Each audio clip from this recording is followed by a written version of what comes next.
Generative Adversarial Networks, or GANs, are revolutionizing AI. Have you ever wondered if an image you saw online was created by a computer?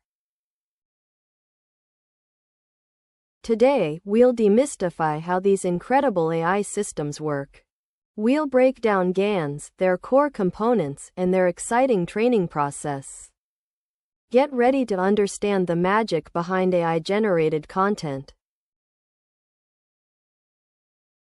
Let's start with an analogy to grasp the core idea of GANs.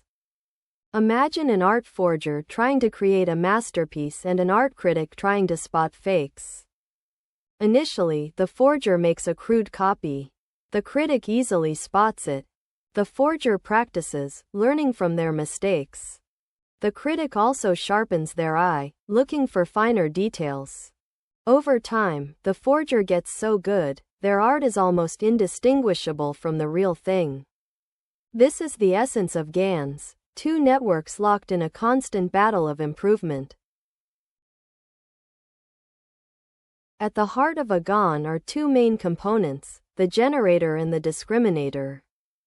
The generator, our forger, takes random noise as input. It then transforms this noise into synthetic data, like an image. Think of it as starting with a blank canvas and trying to paint something convincing. Mathematically, the generator maps noise Z to fake data G, Z. Its goal is to create data that looks real. The discriminator, our art critic, is a classifier. It receives both real data and data produced by the generator. Its job is to determine if the input it receives is authentic or fake. It outputs a probability score, indicating how likely the input is real.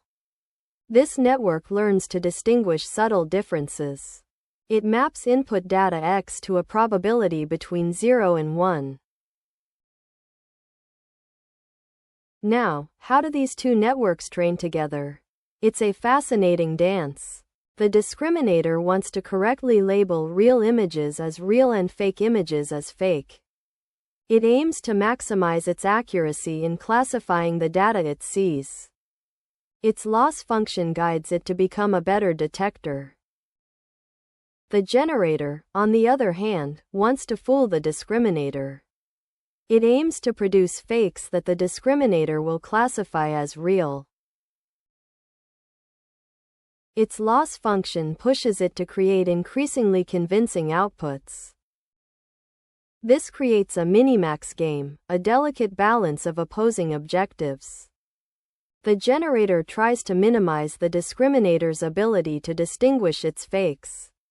The discriminator tries to maximize its ability to correctly identify fakes. This competitive process is visualized as a tug-of-war or a seesaw. The overall objective is to find a point where the generator produces perfect fakes. The training happens in a loop. First, the generator creates some fake data. Then, the discriminator is trained on a mix of real and fake data. It learns to differentiate, updating its internal parameters. Next, the generator is trained. It gets feedback on how well it fooled the discriminator. It adjusts its parameters to create even more convincing fakes. This cycle repeats, with both networks continuously improving. GANs are not just theoretical, they power amazing real-world applications. They can generate incredibly realistic images of people who don't exist. GANs enable image-to-image translation, like turning sketches into photos. They're used for super resolution, enhancing the quality of low-resolution images. In medicine, GANs can augment datasets for better training of diagnostic models. They even find use in scientific research, like designing new molecules for drug discovery. So, we've explored the dual nature of GANs, with a generator and a discriminator. We understood their adversarial training process, like a game of cat and mouse. And we've seen their diverse and impactful applications. Remember that art forger and critic? That's the core of how GANs learn. You've now grasped the fundamentals of generative adversarial networks from scratch. For your next step, consider exploring advanced GAN architectures or even implementing a simple GAN yourself.